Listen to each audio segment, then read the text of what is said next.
Hello student. Theory के बाद Thales प्रमेय के बाद हम त्रिभुज के जस्ट इसके क्वेश्चन की ओर चलते हैं। प्रश्नावली 6.2 जो है 6.1 इससे पहले मैं समरूपता और सर्वागम को समझा चुका हूं। अब 6.2 है जो थ्योरी जो थेल्स प्रमेय मैं बताया हूं इससे पहले वाली वीडियो में, उसके बाद जो इस पर आधारित क्वेश्चन है उसकी ओर चलते हैं। प्रश्नावली कितना है देख लेते हैं। प्रश्नावली 6.2 है। ओके स्टूडेंट, तो 6.2 का 1 नंबर का क्वेश्चन दिया हुआ है कि आकृति 6.17, किताब आप लोग रखेंगे साथ में। आकृति 6.17 1 और 2 में दो ठो चित्र है, देख सकते हैं। नंबर 1 और 2 चित्र दिया हुआ है। DE समानांतर BC है, देख सकते हैं। DE ये DE हो गया, समानांतर BC है। DE समानांतर BC है, इस तरह से दिया हुआ है। तो आकृति में कहता है कि EC और नंबर 1 में कहता है EC और नंबर 2 में कहता है कि AD ज्ञात कीजिए। इसका मान ज्ञात करने और इसमें इसका मान ज्ञात करने के लिए कहता है। तो आप लोग को स्टूडेंट इससे पहले वाली वीडियो में जो बताया गया है थेल्स प्रमेय, समानुपातिकता थेल्स प्रमेय, उस पे आधारित देखिए क्वेश्चन आ गया है। बिल्कुल ही आसान है, अगर प्रमेय आप लोग देखे हैं तो ही, थ्योरी आप लोग देखे हैं तो। अब चलते हैं क्वेश्चन की ओर। चित्र 1 में दिया है BC समानांतर DE है। BC समानांतर E है तो DE है, तो इसलिए समानुपातिकता थेल्स प्रमेय क्या कहता है कि AD बट्टे ये AD बट्टे DB इस भुजा को दो समांतर भागों में, दो भागों में बांटता है, दो अनुपातों में बांटता है। तो AD बट्टे DB बराबर होगा AE बट्टे EC के। ये समानुपातिकता थेल्स प्रमेय इससे पहले मैं प्रूफ किया हूँ और उसी पे आधारित सवाल है, देख सकते हैं। जो AD का मान दिया हुआ है 1.5 और BD का जो DB है 3 दिया हुआ है बराबर, और ये AE कितना है 1 है। तो AC ज्ञात करना है, EC नहीं पता है। तो अब देखिए इसको स्टूडेंट की क्रॉस में गुना करते हैं, इसको इससे और इसको इससे गुना करेंगे। 1.5 EC बराबर 3 × 3। तो यहाँ पर EC बराबर होगा, इसको इसमें भाग लग जाएगा 3 बट्टे 1.5 यानी 1.5 दूना 3 होता है। तो EC बराबर कितना निकला है स्टूडेंट 2 निकला है। चित्र 2 की ओर चलते हैं। चित्र 2 में भी सेम बात है, लेकिन AD ज्ञात करने के लिए कहता है। तो चित्र 2 में आप लोगों को पता है कि चूंकि BC समानांतर DE है, BC ये भुजा समांतर ये भुजा है। चूँकि समानुपातिकता थेल्स प्रमेय क्या कहता है AD बट्टे DB बराबर AE बट्टे EC, ये प्रमेय है स्टूडेंट। इसलिए AD का मान ज्ञात करना है। AD नहीं दिया हुआ है और DB दिया हुआ है 7.2 ये दिया हुआ है, बराबर हो जाएगा AE बट्टे EC। AE दिया हुआ है 1.8 और बट्टे में EC दिया हुआ है, देख सकते हैं 5.4। अब इसको इससे गुना और इसको इससे गुना, देखिए इसको इससे गुना किए 5.4, AD बराबर इसको इतना से गुना किए 7.2 गुना 1.8। तो इसलिए AD बराबर होगा इतना बट्टे हो जाएगा। देखिए स्टूडेंट 5.4 भाग लग जाएगा, ये दशमलव उड़ेगा नीचे में 10, इस पर भी दशमलव उड़ेगा 10 भाग लगेगा। फिर 5.1 में भाग लगेगा 10 से 10 गए 10 और फिर ये कितना बचेगा स्टूडेंट 18 का 18 × 36, 18 × 54, 3 × 3 24 × 72, फिर 24/10 आता है।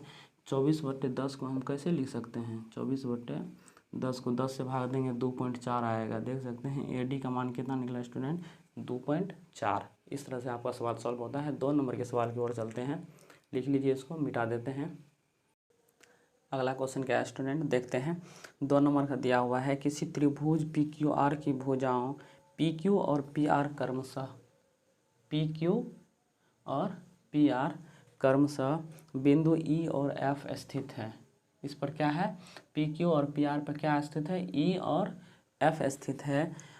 निम्नलिखित में से प्रत्येक स्थिति के लिए बताइए कि क्या EF समांतर QR है। EF समानांतर QR है, इन दोनों समांतर भुजा है या नहीं। स्थिति दिया हुआ है P बराबर 3.5 और EQ बराबर 3 सेंटीमीटर, EQ बराबर 3 हो गया। और आगे दिया हुआ है PF बराबर 3.6, PF बराबर 3.6 और FR बराबर 2.4 दिया हुआ है। तो सवाल देख लेते हैं। सवाल तो देख लिया, अब यहाँ पे देखते हैं कि क्या यह स्थिति में यह दोनों समांतर होता है या नहीं होता है। तो जैसे कि आप लोगों को पता है थेल्स प्रमेय, अनुपातिकता थेल्स प्रमेय से कि पी बट्टे यानी ये दो भुजाओं को अगर किसी एक रेखा काटेगी तो यह दो समानुपातों में विभाजित करेगी। इन दोनों भुजाओं का अनुपात और इन दोनों भुजाओं का अनुपात के बराबर होगा। तो बराबर होगा तो ये भी समांतर होगा, ये दोनों भुजा इसका मतलब तब समांतर होगा। तो इसीलिए अनुपातिकता थेल्स प्रमेय से बताया गया है पीई बट्टे ई क्यू बराबर पी एफ बट्टे एफ आर, पीई बट्टे ई क्यू पी एफ बट्टे एफ आर।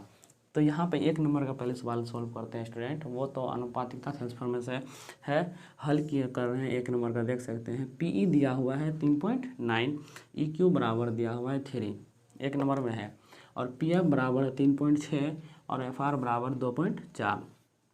तो इसको हम पीई बट्टे ई क्यू करते हैं, पीई बट्टे ई क्यू किए और पी बट्टे ई क्यू बराबर 3.9 बट्टे 3 होगा, पॉइंट उड़ेगा नीचे में 10 से भागा लग जाएगा, तो 39 बट्टे कितना होगा स्टूडेंट 30, 13 × 39, 10 × 30, 13 बट्टे 10 आएगा।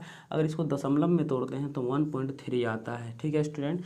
अब दूसरा देखते हैं पी एफ बट्टे एफ आर, पी एफ बट्टे एफ आर वहाँ से देख सकते हैं स्टूडेंट, पी एफ बट्टे एफ आर बराबर 3.6 बट्टे 2.4 होगा, दशमलव लेगा नीचे भी 10, इससे भी दशमलव रहेगा ऊपर चला जाएगा, 10 10 कट जाएगा, 36 बट्टे 24 से रहेगा, क्योंकि ऊपर भी दशमलव एक अंक के बाद है, दशमलव के बाद एक अंक है, नीचे भी है, तो इसीलिए दोनों दशमलव उड़ जाएगा। फिर 36 बट्टे 24 तो 12 तिया कितना होगा स्टूडेंट, 12 तिया 36 और 12 दूना 24, 3 बट्टे 2, इसको दशमलव में तोड़ेंगे तो 1.5 आएगा, जो कि ये दोनों बराबर नहीं हुआ है। तो बता सकते हैं आप लोग कि इन दोनों समानुपातिकता के थेल्स प्रमेय की अनुपातिकता से क्या है, दोनों बराबर कर रहा होगा तभी ये समांतर होगा। यहाँ पे तो बराबर नहीं हुआ, पी ई बट्टे ई क्यू बराबर नहीं हुआ पी एफ बट्टे एफ आर के, इन दोनों के ये बराबर नहीं हुआ इनके, तो ये इतना के बराबर नहीं हुआ, तो ये भी क्या होगा, समांतर नहीं होगा, इसीलिए एक नंबर में होगा नहीं। ठीक है स्टूडेंट। 2 नंबर का आप सवाल दिया हुआ है कि पी ई बट्टे ई क्यू निकालेंगे, डायरेक्ट निकाल लेते हैं। पी बराबर 4 दिया हुआ है, ई क्यू ई बराबर दिया हुआ है कितना है स्टूडेंट, 4.5 दिया हुआ है, तो इसको दशमलव उड़ेगा तो नीचे से 10 भाग लग जाएगा, ये 10 ऊपर चला जाएगा, कितना होगा स्टूडेंट 40 होगा, 40 बट्टे 45 होगा, 8 पंचे 40, 5 9 45, 8 बट्टे 9 होगा। अब यहाँ पे फिर देखते हैं पी एफ बट्टे एफ आर, तो पी एफ बट्टे एफ आर, पी एफ 8 है और एफ आर पहले से 9 ही है, तो बता सकते हैं आप लोग कि ये पी बट्टे ई क्यू बराबर इतना ही आया और पी एफ बट्टे एफ आर भी उतना ही आया है। जब दोनों बराबर हो गया तो ये क्या होगा, ई एफ समांतर क्यू आर के बराबर होगा, तो ये हाँ होगा, क्योंकि ये दोनों समांतर है, ये बता रहा है, ये रूल 2 नंबर का प्रूफ कर रहा है कि ये समांतर है। 3 नंबर का सवाल देखते हैं स्टूडेंट। 3 नंबर का दिया हुआ है पी क्यू, यहाँ से यहाँ तक पूरे का मान है 1.28, फिर पी आर यहाँ से यहाँ तक दिया हुआ है 2.56। अब यहाँ पी ई निकालना है, पी ई दिया हुआ है, पी ई दिया हुआ है यहाँ से लेकर के, पी ई यहाँ से यहाँ तक दिया हुआ है आपको 0.18 यानी 18। पी एफ बराबर दिया हुआ है ये पी एफ बराबर दिया हुआ है आपको 0.36। तो यहाँ पे बता सकते हैं आप लोग कि ये नहीं पता है, ये नहीं पता है, लेकिन ये तो पता है, पूरा पता है, इतना निकाल देंगे पूरे में से तो ये निकल जाएगा। तो वही किए हैं, ए क्यू बराबर होगा ई क्यू बराबर पूरे में से घटा दिए, यहाँ से यहाँ तक में से घटा देंगे, ई तो बचेगा यही ना, तो यहाँ पर 1.28 माइनस ये घटा देंगे तो 1.10 ये निकला ई क्यू। ठीक है स्टूडेंट। अब एफ आर देखते हैं, एफ आर यहाँ पर से यहाँ तक, तो ये पूरे में से इतना निकाल देंगे तो यही निकलेगा। तो पूरे में से पी आर कितना है, पी आर है 2.56 है, और पी एफ कितना है स्टूडेंट, पी एफ दिया हुआ है 0.36, तो इतना घटाने के बाद 2.20 आता है। तो आप लोग देख सकते हैं कि इस थेल्स प्रमेय से फिर इसको प्रूफ कर रहे हैं, पी ई बट्टे ई क्यू बराबर होगा 0.8 बट्टे 1.10 दिया हुआ है, इसको भाग लगाएंगे, दशमलव उड़ेगा, ये भी दशमलव उड़ जाएगा, 18 बट्टे 110, तो यहाँ पे कितना होगा 9 दूना 18, 55 दूना 110, 110 होता है स्टूडेंट, तो 9 बट्टे 55 आएगा। पी बट्टे ई क्यू कितना आ रहा है, 9 बट्टे 55 आ रहा है, देख सकते हैं आप लोग। तो पी एफ बट्टे एफ आर दूसरा वाला निकालते हैं, इसको पी एफ बटे एफ आर क्या होगा 0.36 देख सकते हैं यहाँ पर। और एफ आर कितना निकला हमको 2.20 निकला है। अब इसको भाग लगाएंगे, दशमलव बोलेगा दोनों, तो 36 बट्टे कितना 220, तो 4 से भाग लगा रहे हैं, 9 चौके 36, 55 चौके 220 होता है, तो 9/55 ये दोनों भी बराबर है। तो यहाँ पे चूँकि पी एफ बट्टे ई क्यू बराबर पी एफ बट्टे एफ आर, पी बट्टे ई क्यू बराबर पी एफ बट्टे एफ आर, दोनों जब समान बराबर होगा तो ये भी क्या होगा, भुजा भी आपस में समांतर होगा। ये भुजा के समांतर होगा, ये यहाँ होगा, देख सकते हैं आप लोग। तो 1 नंबर का होगा नहीं, 2 नंबर का हाँ, 3 नंबर का भी हाँ होगा। ठीक है स्टूडेंट, तो आगे चलते हैं स्टूडेंट। दिया हुआ है 3 नंबर का सवाल, आकृति 6.18 में यदि एल एम समांतर सी बी और एल एन समांतर सी डी हो तो सिद्ध कीजिए कि ए एम बटे ए बी बराबर ए एन बटे ए डी। आप लोग के पास किताब होगा स्टूडेंट, 3 नंबर का सवाल पढ़ेंगे और देखते हैं। चित्र में दिया हुआ है कि इस तरह से चित्र है, इसमें कहता है कि एल एम समांतर बी सी और क्या कहता है एल एन समांतर डी सी है। तो ज्ञात कीजिए कि ए एम बट्टे, यहाँ पे देख सकते हैं कि ए एम बट्टे ए बी ज्ञात करने के लिए कहता है और ए एन बट्टे ए डी ज्ञात करने के लिए कहता है, सिद्ध करने के लिए कहता है। ठीक है स्टूडेंट, तो हल करते हैं। त्रिभुज ए बी सी में क्या ज्ञात करना है, त्रिभुज ए सी बी, पहले ए बी सी लेते हैं, उसमें क्या दिया हुआ है एल एम समांतर बी सी, एल एम समांतर बी सी, ये दोनों रेखा समांतर है।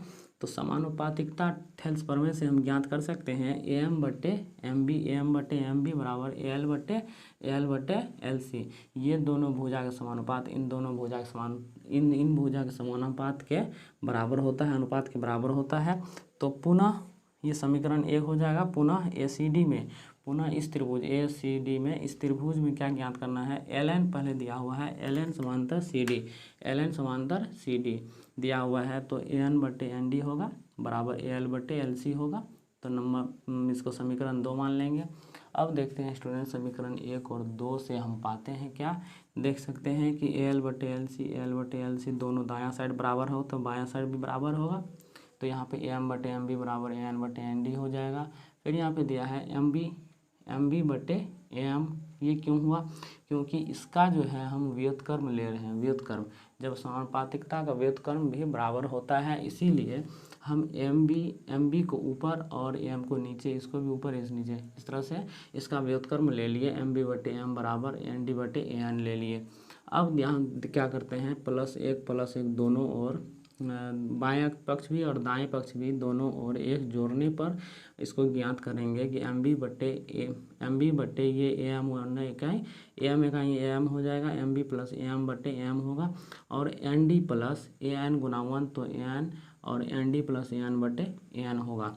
तो इसको जोड़ने पर क्या होगा student, M B plus A M, M B plus A M पूरे क्या हो जाएगा ए बी, तो हम ए बी लिख सकते हैं।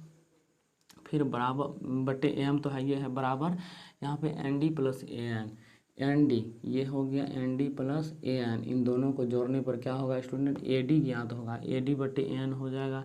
फिर बताइए कि इसको अब जैसे यहाँ पे व्युत्क्रम लिए थे, अब इसका व्युत्क्रम कर देंगे, व्युत्क्रम ले लेंगे, ए एम बटे ए बी हो जाएगा बराबर ए एन बटे N D and A D हो जाएगा। तो यही आपको यहाँ पे ए एन बट्टे ए डी हो गया, ए एन बटे ए डी हो गया। ठीक है, तो यही व्युत्क्रम लेने पर हमको ज्ञात होता है और इसी को सिद्ध करना था। ठीक है स्टूडेंट, प्रूफ हो गया, आप देख सकते हैं। अगला सवाल क्या है स्टूडेंट, देखते हैं। 4 नंबर का दिया हुआ है कि आकृति 6.19 में डी ई समांतर ए सी और डी एफ समांतर ए ई, तो सिद्ध कीजिए कि बी एफ बटे एफ ई और बराबर होगा बी ई बटे ई सी के। इसमें दिया हुआ है चित्र, देख सकते हैं आप लोग, चित्र बनाए हम कि चित्र ए बी सी, इसमें डी एफ और क्या है ए ई को और डी ई को मिला दिए हैं।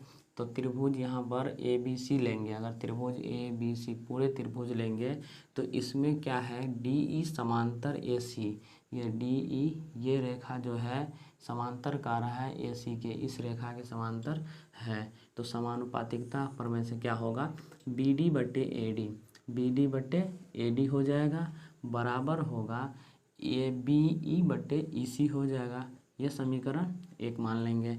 पुनः क्या होगा, त्रिभुज ए बी ई में ए ABE में ये त्रिभुज, ठीक है स्टूडेंट।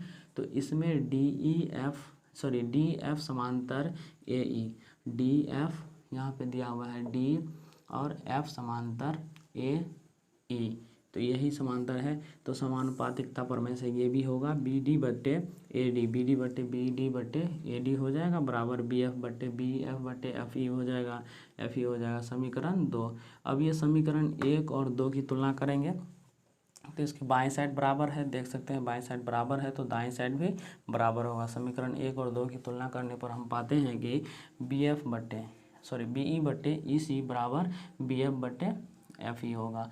ये हो गया आपका प्रूफ। यही प्रूफ करने के लिए मांगता था, बिल्कुल सिंपल है स्टूडेंट, ठीक है। तो आगे चलते हैं, ये 5 नंबर का सवाल है। अगला सवाल है स्टूडेंट 5 नंबर का दिया हुआ है, आकृति 6.20 में DE समांतर OQ, ठीक है, और DF समांतर OR है, तो दर्शाएं कि EF समांतर QR। किसको दर्शाना है? EF समांतर QR को दर्शाना है। यहाँ पे चित्र भी दिया हुआ है स्टूडेंट, चित्र दिया हुआ है, देख सकते हैं ऐसा चित्र है। और इस चित्र में कह रहा है कि EF समांतर होगा QR के, इसको प्रूफ करना है।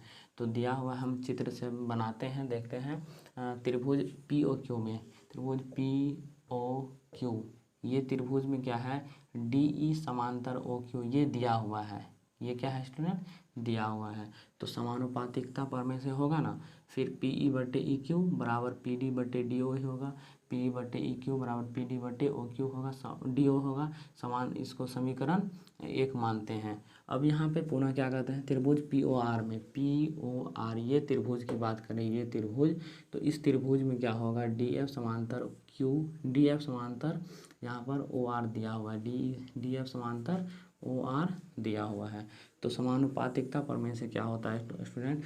PF बट्टे FR बराबर PD बट्टे DO होगा, PF बट्टे FR बराबर PD बट्टे DO होगा। समीकरण इसको 2 मानते हैं। अब देखते हैं स्टूडेंट, समीकरण 1 और 2 के बाएं पक्ष क्या है, दाएं पक्ष क्या है? दाएं पक्ष बराबर है। तो समीकरण 1 और 2 से हम पाते हैं कि PE बट्टे EQ बराबर PF बट्टे FR।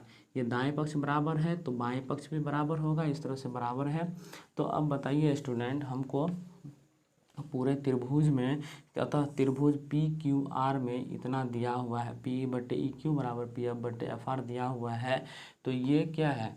ये दोनों भुजा का समानुपातिकता जब होता है, थेल्स प्रमेय कहता है कि तो ये भुजा और इस भुजा के समांतर होगा, क्योंकि ये भुजा जो है इसका समानुपात और इसका समानुपात बराबर होगा, तो ये दोनों भुजा तो समांतर होगा ही होगा।